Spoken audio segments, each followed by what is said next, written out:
RRB, l'invité du matin.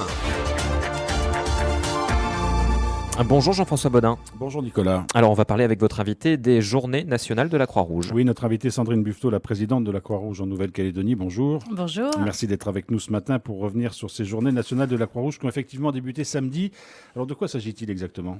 Alors les Journées nationales, c'est une fois par an. Toute la Croix-Rouge française en fait se réunit, descend dans la rue et va à la rencontre en fait des citoyens, des personnes pour expliquer ce que fait la Croix-Rouge et pour récolter des fonds pour mener nos activités tout au long de l'année. Alors on va d'abord parler de cette quête parce que sans doute que de nombreux Calédoniens ont vu des bénévoles ce week-end sur le terrain.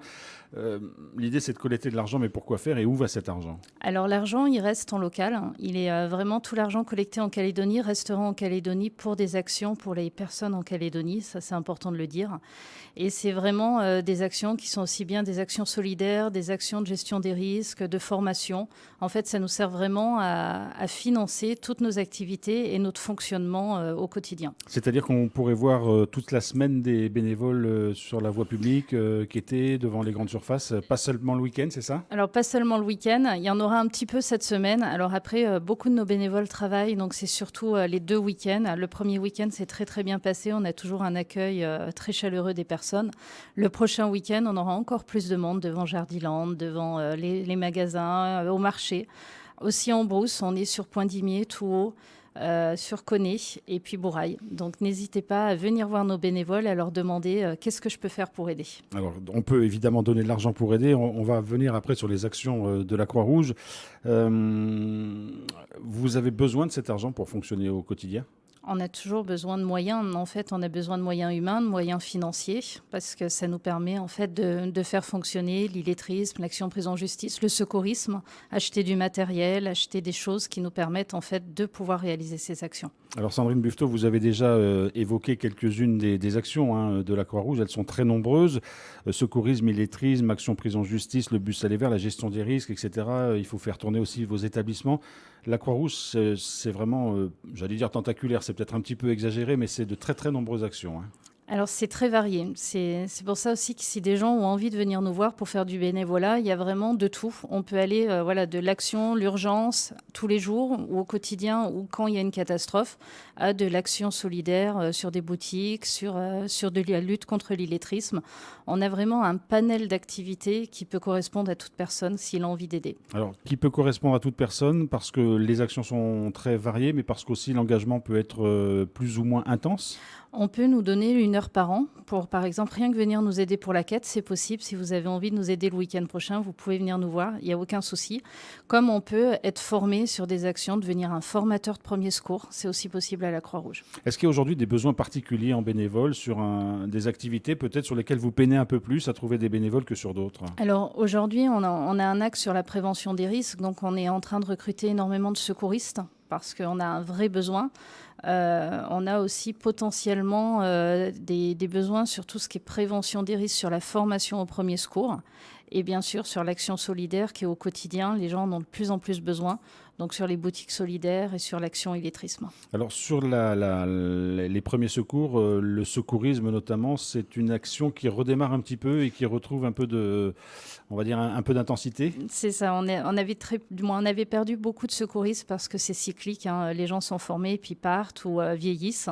Là, on a une nouvelle équipe de jeunes, on a une quinzaine de secouristes très actifs et l'idée, c'est vraiment de grossir parce que par exemple, la foire de Bourail, un poste sur la foire de Bourail, c'est 12 secouristes. Donc vous les formez et ensuite ils peuvent se déployer sur le terrain ? Exactement, on a tout le matériel et ensuite on est organisé en fait, tout est cadré à la Croix-Rouge et on se déploie sur le terrain à la demande des organisateurs de manifestations, de concerts, de trails, de tout ce qui a besoin de secours. Alors une autre action que l'on connaît bien de la part de la Croix-Rouge, c'est la lutte contre l'illettrisme. Comment ça se passe ? Quel est le public qui vient ? Est-ce que vous sentez que les besoins augmentent dans ce domaine-là ? Alors, on a rarement des gens qui passent la porte en disant « j'ai besoin d'aide ». Souvent, c'est soit des employeurs qui nous les amènent. On a la lutte contre l'illettrisme qui se déploie énormément sur l'antenne de Coné aujourd'hui, avec par exemple l'auto-école qui nous demande d'aller aider justement les jeunes qui sont en difficulté de lecture à pouvoir passer leur code. Donc il y a un accompagnement au quotidien pour qu'ils puissent arriver jusqu'au code. Et vraiment, la lutte contre l'illettrisme, c'est une des actions où il faut de la régularité pour le bénévole parce qu'on a un apprenant, c'est une liaison en face à face, c'est redonner confiance plus que réapprendre les savoirs de base. Et à partir du moment où la confiance est là, c'est 2 heures par semaine environ où on réapprend les savoirs de base. Il y a une autre action importante dont on parle peut-être un peu moins parce qu'elle est plus ciblée, c'est ce que vous appelez, vous, l'action prison-justice. L'idée, c'est d'aider vraiment les détenus matériellement. Oui, c'est les aider matériellement parce que souvent, une mise sous écrou, la personne, elle arrive, elle a rien que ce qu'elle a sur elle. Les gens, c'est pas comme dans les films, ils sont pas habillés avec une jolie salopette orange au camp Est. Donc du coup, il faut parfois les aider le temps que leur famille puisse leur amener des vêtements, voir si la famille continue de leur parler, c'est souvent le problème. Et il y a aussi, quand ils ont purgé leur peine, en fait, ils ont souvent besoin d'aller sur des entretiens pour se réinsérer dans la vie civile. Et là, ils ont besoin de vêtements plus propres, pour justement vraiment bien paraître. C'est important. Il y a beaucoup d'actions sociales que mène la Croix-Rouge, c'est son ADN, si j'ose dire, mais il y a aussi un volet dont on parle régulièrement quand il y a des catastrophes dans la région des cyclones, des raz-de-marée, etc. C'est la gestion des risques. Et là aussi, vous avez besoin de monde, mais là, c'est un engagement peut-être un peu plus fort. Alors, la gestion des risques, c'est vraiment un pôle à la Croix-Rouge important.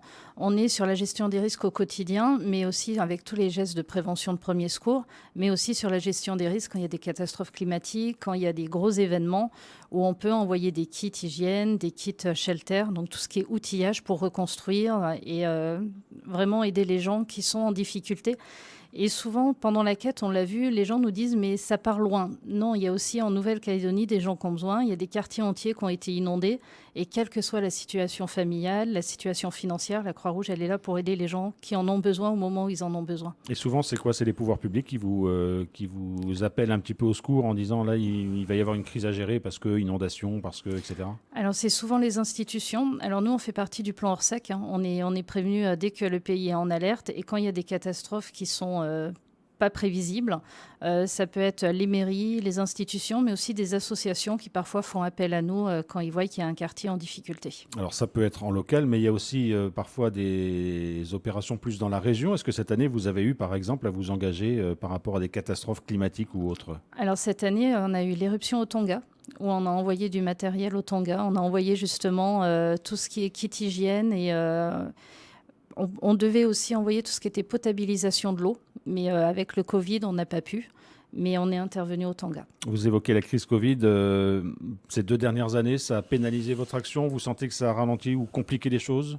Alors, ça n'a pas pénalisé notre action, bien au contraire, parce que les gens sont très solidaires et il y a beaucoup de bénévoles qui sont venus justement parce que le Covid, on a été aussi plus visible.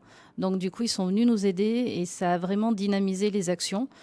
La difficulté du Covid, c'est qu'on a de plus en plus de bénéficiaires, de plus en plus de gens qui ont besoin et de moins en moins de subventions. Donc du coup, c'est une alchimie où il faut trouver le bon compromis pour réussir à faire des actions en toute sécurité. D'où l'importance de la quête menée ces jours-ci aussi, j'imagine. Exactement. Alors, il ne faut pas oublier non plus que la Croix-Rouge gère un certain nombre d'établissements, parce que c'est vrai que tout le monde s'est habitué à passer devant la crèche de la Croix-Rouge, etc.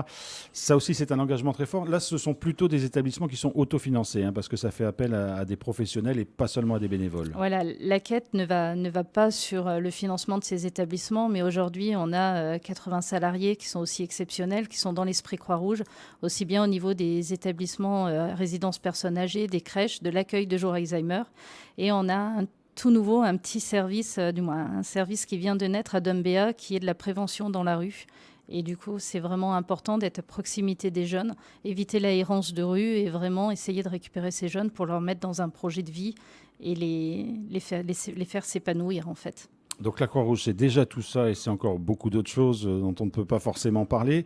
Ça ne vous empêche pas d'avoir des projets quand même. Il y a des axes que vous voudriez développer dans cette année 2022. On l'a vu dans le Flash Info, encore un accident de la route, encore un tué. Pour nous, c'est très important de former tous les citoyens aux gestes de premier secours. Ça permettra de sauver des vies et ça coûte pas cher, c'est un peu de temps.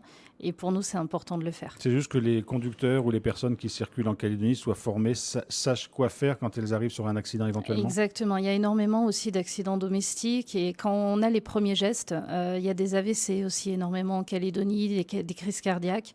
Et quand on connaît les premiers gestes, on peut gagner du temps. Et avant que les pompiers ou le SAMU arrivent, et on peut sauver des vies. Et puis l'autre projet, c'est peut-être avoir un maillage territorial un petit peu plus dense que ce qu'il n'est actuellement. Vous êtes très très concentré sur Nouméa et le Grand Nouméa? On essaye vraiment d'aller au plus près des populations et pour ça, il faut qu'on s'implante partout. On ne peut pas rester que sur Nouméa. Et du coup, on a des projets sur les îles Loyauté, sur le sud, sur Yaté, sur le nord, pour justement déployer aussi bien de l'urgence que faire aussi grossir l'antenne de Koné sur toutes nos activités solidaires. Combien de bénévoles aujourd'hui collaborent à la Croix-Rouge? Alors, on parle de bénévoles dès qu'on passe la porte de la Croix-Rouge et qu'on nous aide. Donc, on est à 250 bénévoles aujourd'hui et 80 salariés. Il y a des gens qui se poseraient la question, qui pourraient se dire tiens, pourquoi je ne donnerais pas un peu de temps? Quelle est la démarche qu'ils doivent faire? Et puis, comment ça se passe après? Alors, elle est très simple, la démarche. Il suffit de venir à Montravel, aujourd'hui au dock de Montravel, qui est 26 rue Collard. Il s'est ouvert tous les jours de la semaine. Il y a Stevie qui pourra vous accueillir et vous aiguiller. Si vous ne pouvez pas venir, vous pouvez appeler au 780 600 et vous serez renseigné sur comment nous aider. Pour la quête, vous pouvez aussi, si vous avez envie de faire un don, vous pouvez envoyer par chèque à la boîte postale 130 et on sera ravis d'accueillir vos dons. Est-ce qu'on peut dire, même si c'est parfois un petit peu galvaudé comme terme, mais que la Croix-Rouge est une famille, c'est-à-dire qu'il y a vraiment un esprit d'équipe, un esprit d'intervention? La Croix-Rouge, elle est vraiment, c'est la première association humanitaire au monde. C'est la première association qui a été créée. Et on est avec nos principes de neutralité, vraiment d'impartialité.